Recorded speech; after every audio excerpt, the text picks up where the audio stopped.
If the job market today was a person, I would say I am sick. I am sick, sick, sick of your shit. And when I'm not sick, I'm tired. I am sick and tired. what's up and welcome to my channel. I'm Delilah and I don't really know who I am anymore. I feel like I've been job hunting for so long that it's kind of taken a piece of my identity. I usually introduce myself as a digital artist, but is that really my identifier? I don't know. So that's part of the reason why I wanted to make a video about job hunting in the first place. I want to first start out by saying I'm really sorry that it's taking me this long to post any kind of video whatsoever on YouTube. I got sick a few times and then life happened and yada yada yada. I don't want to bore you with the details, but I will try to be more consistent with posting, not just long form videos, but short form videos as well. This video is going to be in 3 parts.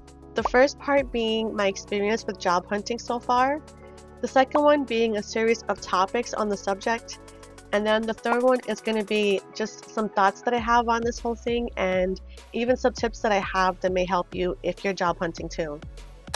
Hey, future me over here. So the original video was actually way too long, so I made part 3 into its own video. There's a lot of information in that part as well that you're going to want to see, so stay tuned. So I'm going to jump into the first part, which is my experience job hunting so far. So in 2014, I graduated with my MFA in visual development. My goal was to find a job as a character designer or a concept artist in animation. But I was also open to other fields like gaming or publishing or basically anybody who needed a concept artist. So while I was trying to find a job doing that, I was also working at retail stores, I worked at a preschool, I worked in a restaurant, and the list goes on and on and on. But I still couldn't get my foot in the door no matter how hard I tried. Then a few years ago, I started working with a career coach, and she kind of helped me realize that I didn't actually want to find a job as an artist, even though I do love to draw. I talk more about that in a video that I posted recently. I'll link it in the little card up there and in the description too, just in case. But basically, I wanted to pivot from looking for a job as an artist to looking for a job as a production assistant. So I looked everywhere that I could, trying to do whatever I can to get my foot in the door. And it hasn't made a difference, you know. I'm still back to where I started. So I started opening it up and looking for jobs as any assistant in any field, no matter how unrelated it was to what I actually wanted to do. But I still can't find anything. Nobody wants to hire anyone, and I don't get it. You know, I've tried so many things to not only get my foot in the door, no matter what kind of career I was trying to find, but also trying to do what I can to make an income of any kind. I'll put a little graphic up on the screen right now so you can see anything and everything that I've tried over the years. If there's anything on this list that I haven't tried that you think I should, please leave me a comment below and let me know. And maybe there's something on this list that might give you some ideas of what to try if you're also looking for a job. But honestly, I'm kind of stumped, and that's kind of where I am right now, still trying to get my foot in the door. So now we're at part 2, and we're going to start with the topic that everyone loves to talk about, which is AI. Don't you love it? I know I do. No, I don't. Anyway, so I feel like part of the reason why applications as a whole started going downhill is because of the applicant tracking system, or ATS for short. And it's basically an algorithm that a lot of HR departments use to sort through all the different applications that they have from one particular job post. And it's supposed to select the most qualified candidates for them to review. However, I feel like it's rejecting a lot more people than it should be. And it's rejecting a lot of qualified, maybe even overqualified candidates. Something as simple as not having the right keywords or not having enough keywords in your resume and cover letter might be an automatic rejection, which is kind of ridiculous to me. And because you have to tailor your resume and cover letters to each and every single job application, people, for the most part, feel like they have no choice but to use AI to help them with that. not only to generate those resume and cover letters, but to also edit them. So now you have AI generated resumes and cover letters being read by an AI algorithm. It's crazy. It's like that whole dead internet theory is starting to come to life. If you're unfamiliar with what that is, it's basically a theory that says that the internet would have no organic human activity left, just a bunch of bots and algorithms. It's kind of happening. So the next topic is on job descriptions. Okay, anybody creating these job posts, I have to ask, do you even remember what entry level actually means? No. No? Yeah, didn't think so. Because the fact that you're asking people to have a decade of experience for an entry level job makes no sense to me. It's like an oxymoron. And I feel like the pay rate that you're trying to compensate people never matches up with the expectations you have of them. You want them to do all of this work for peanuts, you know? Make it make sense. And some of these job descriptions are getting more and more ridiculous, not just in terms of their expectations, but just their choice of words in general.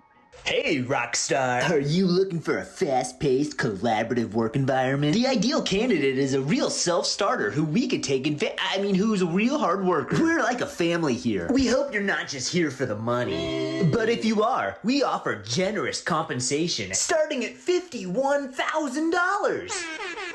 Baller alert! And go ahead and pack your bags, Mr. World Traveler. We're giving you 8 vacation days a year.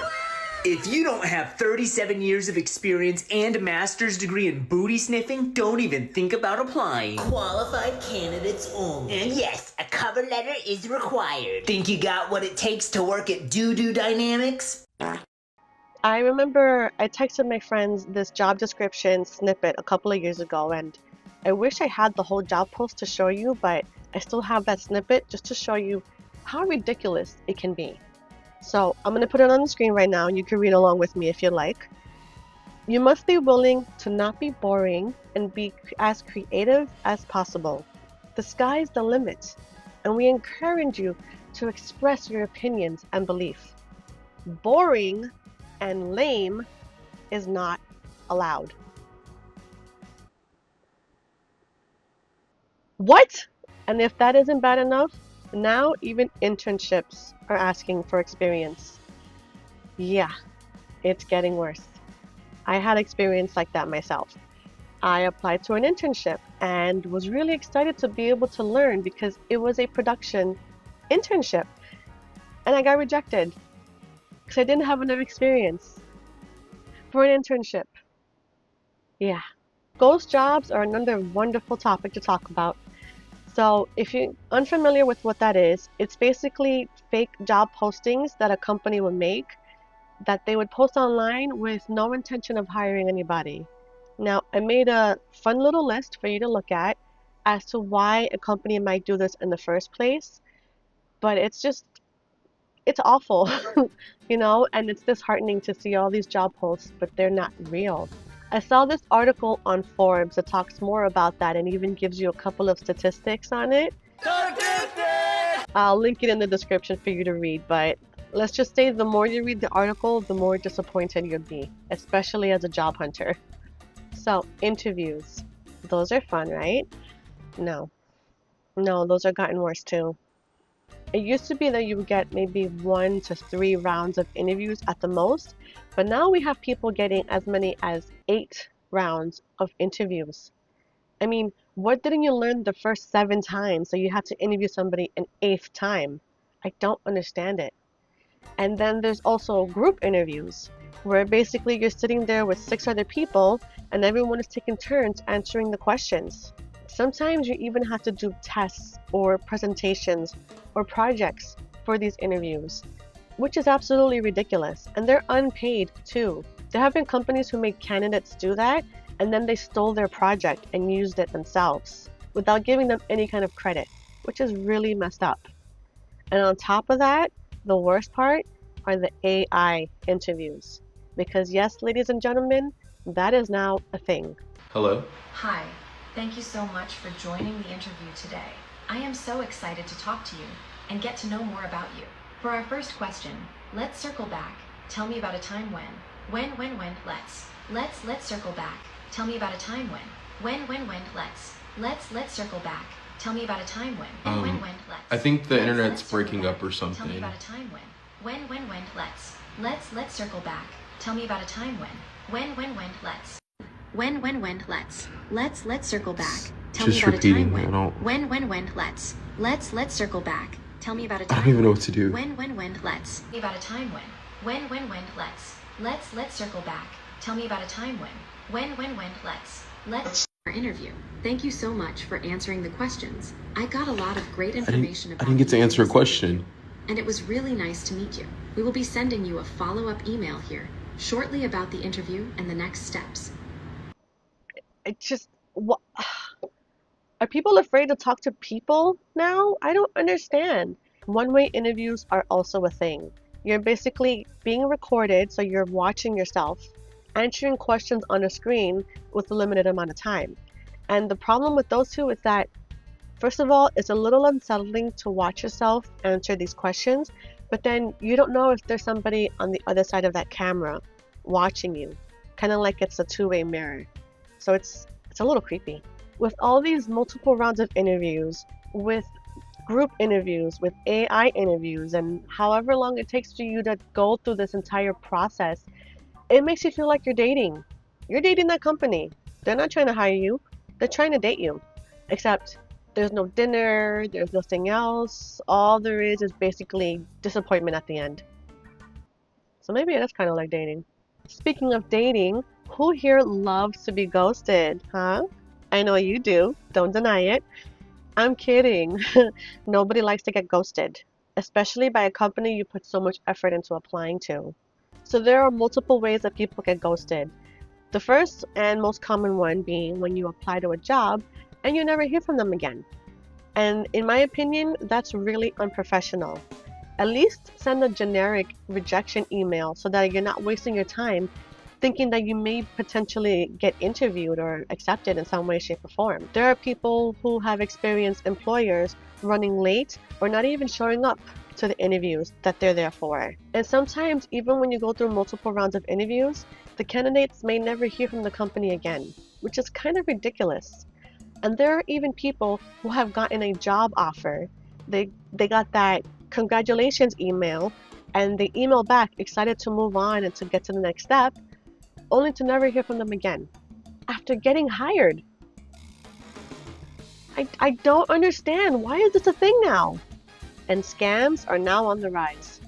I'm pretty sure I'm not the only one who has gotten a text about a wonderful job opportunity that I just can't pass up because, you know, it seems super legit.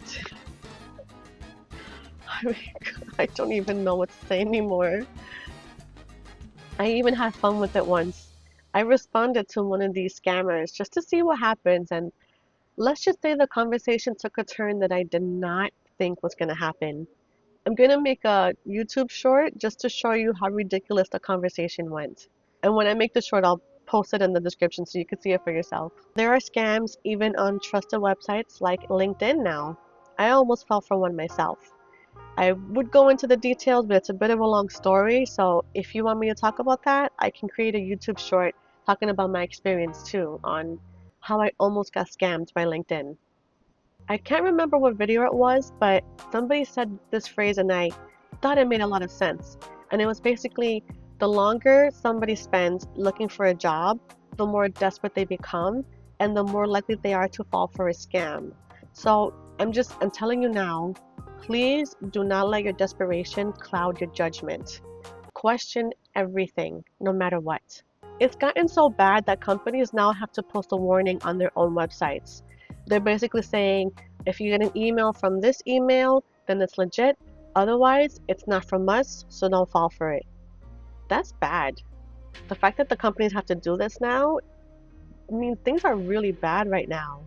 And I also feel like there are some job applications out there that are just a ploy to collect your email address. I once applied to a job and then not even 3 seconds later, I got like 3 spam emails right afterwards. I don't think it was a coincidence, and I feel like that is going to happen more often than not. Thank you very much for watching my video. Hopefully you got some information that was helpful, and if there's anybody in your life that is giving you hell about job hunting, show them this video, and they'll see why the deck is stacked against you. I want to thank all of my patrons for supporting me every month. Love you guys. You guys are awesome. Thanks again so much for watching my video, and I hope it helped. Okay, bye. So that's kind of the reason why I wanted to make a YouTube channel. Right. Okay. The first one being just a little bit of buy. Okay. Okay, one more time. I actually did have some experience. I'm talking too much about it. Blah blah blah. There's a whole list. Oh my god, why do I talk so much? Which to me is really unprofessional, if you ask me. No, I just said it. Okay. Excuse me. What's wrong with me?